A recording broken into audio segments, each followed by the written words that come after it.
Video like जरूर कर लीजिए और ऐसे वीडियो लगातार फ्री में पाने के लिए चैनल को तुरंत सब्सक्राइब कर लीजिए और बेल आइकन को जरूर टैप कर लीजिए ताकि आगे भी सारे वीडियो आपको मिलते रहे। यूट्यूब में फॉलो करते हैं तो प्लीज ये वाला फ्री टेलीग्राम चैनल जरूर ज्वाइन कर लीजिएगा। सारे नोटिफिकेशन सारे अपडेट यहीं पे आते हैं, ध्यान रखिए। नमस्कार दोस्तों, स्वागत है आपका CSET प्रिपरेशन के इस यूट्यूब चैनल पर। आज की इस वीडियो में हम लोग ROARO री एग्जाम के लिए रीजनिंग में टॉप 5 कॉन्सेप्ट की सीरीज में एक क्लास को और आगे बढ़ाएंगे, जिसमें कुछ महत्वपूर्ण प्रश्नों को देखेंगे। तो चलिए शुरू करते हैं आज के इस इंटरेस्टिंग सेशन को। यहाँ पर पहला प्रश्न है, एक पासे की 3 अलग अलग स्थितियाँ नीचे दिखाई गई हैं।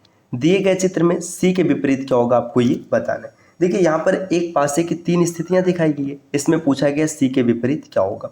तो जब कभी भी डाइस के प्रश्नों को सॉल्व करना होता है और एक से अधिक रूप दिखाया गया होता है तो हमेशा ऐसे डाइस को सेलेक्ट करते हैं जिसमें कम से कम एक या फिर इससे अधिक फेस कॉमन हो। जैसे यहाँ पे देखिए डाइस 1, 2 और 3 को देखेंगे ना, तो देखिए यहाँ पर पहले में देखिए A और C है, दूसरे में भी A और C है। देखिए जब 2 फेस कॉमन होता है तो उसकी स्थिति अलग होती है और जब एक फेस कॉमन होता है तो अलग होती है। जैसे 2 फेस कॉमन है ना, तो जो बचा हुआ है जैसे B और D, ये क्या हो जाएगा, एक दूसरे के अपोजिट हो जाएगा। ठीक, B D के अपोजिट हो गया, मतलब C के अपोजिट न तो B हो सकता है और न ही D हो सकते हैं। अब A और E में से कोई होगा, तो चलिए इसको भी देख लेते कौन होगा। अब देखिए, अब पहले और तीसरे डाइस को देखिएगा, पहले और तीसरे डाइस में देखेंगे तो A भी इसमें भी है और ए भी इसमें भी है, मतलब बचा कौन है, C बचा है और E बचा है। तो C और E एक दूसरे के क्या हो जाएगा, अपोजिट हो जाएगा।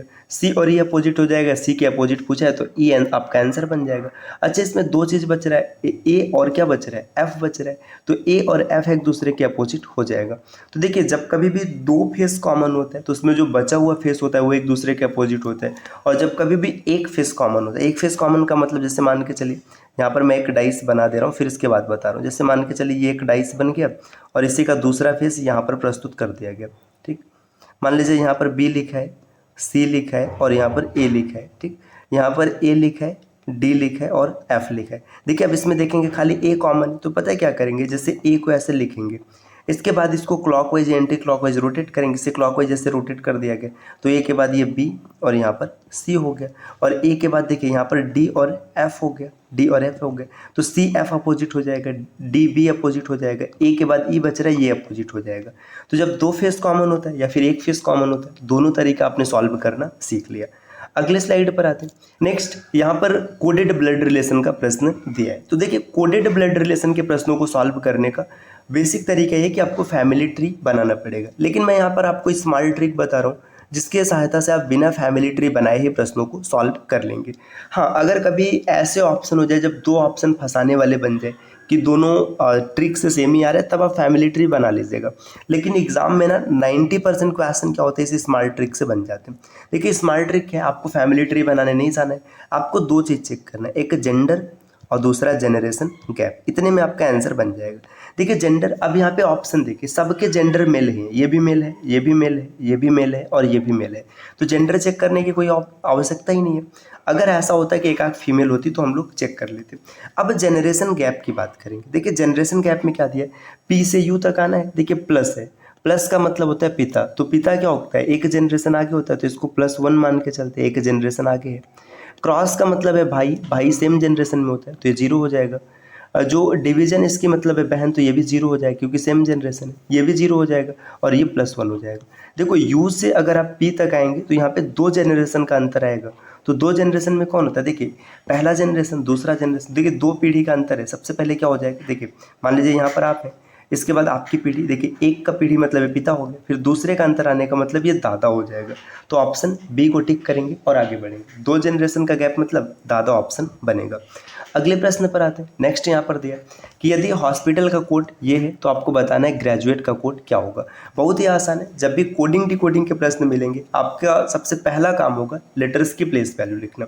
H की प्लेस वैल्यू 8, O के लिए 15, S के लिए देखेंगे तो S का प्लेस वैल्यू 19 होता है, P के लिए 16 हो जाएगा, I के लिए 9, T के लिए 20, A के लिए 1 और L के लिए 12। ठीक, अब इसका कोड देखो क्या दिया, कोड दिया है 3, 1, 2, 9, 7, फिर 1, 6, 8। अच्छा ये कैसे आए, देखिए आप यहाँ पे देख रहे हैं 8 को सीधा सीधा यहाँ कर दिया है, चलो ठीक है समझ में आ रहा है। लेकिन फिर ये 1 कैसे आ गया, तो पता है क्या तरीका है, देखिए 8 को 8 लिखा गया, ठीक, इसके बाद ये जो 15 है ना, 5 और 1 6 लिख दिया गया। 9 1 10 का डिजिटल सम 1 हो गया, 6 और 1 7 हो गया 9, यहाँ पर 2 1 और 3। तो ये जो प्लेस वैल्यू ना इसको न लिख करके क्या लिखा हुआ है, डिजिटल सम लिखा गया है। जब डिजिटल सम लिख देंगे तो यहाँ पे देखिए इसकी कोई आवश्यकता ही नहीं है, इसको यहाँ से हटा देते हैं। अब इसके बाद देखिए क्या किया गया, 8 को यहाँ रख दिया गया, फिर इसके बाद 6 रख दिया गया, फिर 1 है, 7 9 2 1 3, ये पैटर्न है। तो ग्रेजुएट की बात करेंगे, सबसे पहले प्लेस वैल्यू रखेंगे, इसका डिजिटल सम रखेंगे। देखिए जी के लिए 7, आर के लिए 18, ए के लिए 1, डी के लिए 4, यू 21 हो जाएगा, ए 1, टी 20 और ई 5। अब इसका डिजिटल सम लिख के क्रॉस करेंगे। देखिए 5 को सबसे पहले इधर लिखेंगे, इसको देखिए 2 लिख लिया जाएगा, यहाँ पर ये 1 हो जाएगा, फिर 3 हो गया, 4 1 9 और 7, 52 13 41 97, 52 13 41 97 विकल्प बी में। तो इस प्रश्न का उत्तर हो जाएगा। देखिए क्या बेहतरीन से प्रश्न है, आप इस प्रश्नों को बहुत ही अच्छे तरीके से सीख पा रहे होंगे। चलिए अगले प्रश्न पर आते हैं। नेक्स्ट यहाँ पर दिया है कि 4 कथन और उससे संबंधित निष्कर्ष दें। ये थोड़ा सा छोटा दिख रहा होगा, आप इसको मैनेज कर लीजिएगा। यहाँ पे सभी को ना तर्कशील मानते हुए बताना है कि कौन सा सही है। देखिए कुछ पेन पेंसिल है, तो जब कभी भी सिलॉक्स का प्रश्न मिलेगा वेन डायग्राम बनाना, गलती होने के चांसेस कम रहेंगे। कुछ पेन मतलब कुछ पेन ऐसे हैं, जो पेन है ये क्या है, ये पेंसिल है, ठीक, ये पेंसिल है। आगे बोला जा रहा है कुछ पेंसिल रबड़ है, ठीक, कुछ पेंसिल ऐसे हैं जो कि रबड़ है, कुछ रबर ऐसे हैं जो कि कॉपी है, ठीक। और अब इसमें ये 4 जो स्टेटमेंट दिया था, कथन दिया था, इसका मैंने वेन डायग्राम बना लिया। कंक्लूजन पूछा जा रहा है कुछ किताब रबर है। देखिए किताब, अच्छा कुछ कॉपी किताब है, ये भी दिया, ठीक, कॉपी किताब है, कॉपी किताब है। अब बोला है कुछ किताब रबर है, तो रबर यहाँ पे किताब यहाँ पर है, कोई रिलेशन नहीं, गलत हो गया है ना। कुछ कॉपी पेंसिल है, कॉपी यहाँ पर है, पेंसिल यहाँ पर है, कोई रिलेशन नहीं। कुछ कॉपी पेन है, कॉपी यहाँ पर है, पेन यहाँ पर है, कोई रिलेशन नहीं, है ना। कुछ किताब पेंसिल है, किताब इधर है, पेंसिल इधर है, कोई रिलेशन नहीं है। तो इसमें से कोई भी फॉलो नहीं करता, विकल्प डी इस प्रश्न का उत्तर हो जाएगा।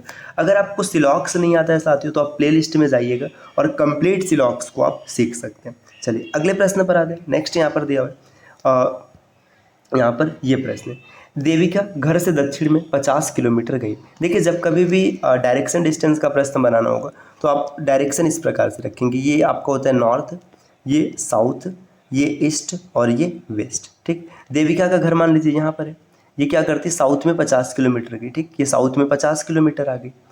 इसके बाद क्या होता है, वहाँ से लेफ्ट टर्न लेती है। देखिए अब यहाँ से ना साउथ से आप लेफ्ट टर्न लेंगे, मतलब आप इधर टर्न लेंगे, और 20 किलोमीटर गई, ठीक, 20 किलोमीटर चली। इसके बाद क्या होता है, उत्तर की ओर मुड़ती, ठीक है, उत्तर की ओर मुड़ी और 30 किलोमीटर फिर से आई, ठीक, 30 किलोमीटर आई। अब उसका घर वर्तमान में किस दिशा में, देखिए घर यहाँ पर था, ये होम है, और देविका यहाँ पर है। अगर अपने घर जाना चाहते तो इसका डायरेक्शन कैसे रहेगा, ये इस डायरेक्शन में जाएगी, है ना। इस डायरेक्शन में जाने का मतलब क्या, देखिए अगर हम ऊपर नॉर्थ मान ले, नीचे साउथ मान ले, ये ईस्ट मान ले और ये वेस्ट मान ले, तो ये नॉर्थ वेस्ट इस डायरेक्शन में देखिए ये जा रही, नॉर्थ मतलब उत्तर, वेस्ट मतलब पश्चिम, है ना। तो उत्तर पश्चिम में जा रही, विकल्प ए इस प्रश्न का उत्तर बन जाएगा। अगले स्लाइड पर आते हैं। यहाँ पर देखिए एक प्रश्न है, प्रश्न संख्या 6वां है। हम लोगों ने 5 कॉन्सेप्ट को डन किया है। इस प्रश्न का उत्तर क्या होगा, आप प्रश्न को पढ़िएगा और कमेंट करके ज़रूर बताइएगा। और ऐसे वीडियोज़ को लगातार देखने के लिए आप चैनल को सब्सक्राइब कर सकते हैं। और साथियों आरओ एग्ज़ाम में जितना समय बचे, अगर आप उतने समय में टेस्ट लगाना चाहते हैं तो स्टडी फॉर सिविल सर्विसेज के इस सीरीज़ को फॉलो कर सकते हैं। प्राइस है मात्र 999 रुपये। इसमें आपको कुल 30 फुल लेंथ टेस्ट मिलेगा, 1 2 नहीं 30। आप अगर ये 30 टेस्ट लगाते हैं ना तो आपकी स्थिति काफ़ी बेहतर हो जाएगी, एग्ज़ाम में आप सबसे अच्छा प्रदर्शन कर पाएंगे।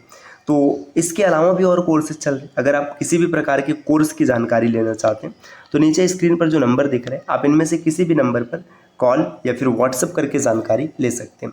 उम्मीद है दोस्तों वीडियो आपको पसंद आया होगा। मिलते हैं आपसे नेक्स्ट वीडियो में कुछ नए और इंटरेस्टिंग इन्फॉर्मेशन के साथ। तब तक के लिए नमस्कार।